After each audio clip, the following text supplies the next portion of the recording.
ইন্দোরের second day আমরা সন্ধ্যের সময় করে গিয়েছিলাম ওখানের ফেমাস মন্দির খাজরানা গণেশ মন্দিরে। তো সারাদিন বেরোতে পারিনি, দিল্লিতে তখনও ঠান্ডা, ফেব্রুয়ারির ফার্স্ট উইক, আর ওখানে গিয়ে সারাদিন এত রোদের তাপ যে বেরোনোই যাচ্ছিল না। তাই রোদ পড়ার পর একটু বেরিয়েছিলাম।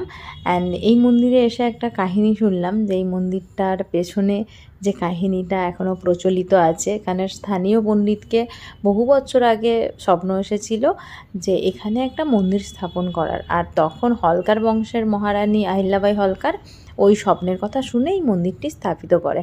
আর গণেশ মূর্তিটা নাকি পুরো সিঁদুরের। ওই পণ্ডিতের স্বপ্ন অনুযায়ী মাটি খুঁড়ে এই মূর্তিটি কিন্তু পেয়েছেন। খুব জাগ্রত একটা মন্দির। আমরা পুজো দিয়ে বাইরে বেরিয়ে দেখলাম মেলা হচ্ছে। মেলার মধ্যে টুকটাক ঘুরে চলে এসেছি রাজবাড়াতে। আর রাজবাড়ায় এই রাজবাড়িটি অবস্থিত, যেটা এখন বন্ধ হয়ে গেছে, যেহেতু 8টা পার হয়ে গেছে। তাই জন্য ওরই পেছনে সারাফা মার্কেট বসে 8:30টার দিক করে ওখানে চলে এলাম।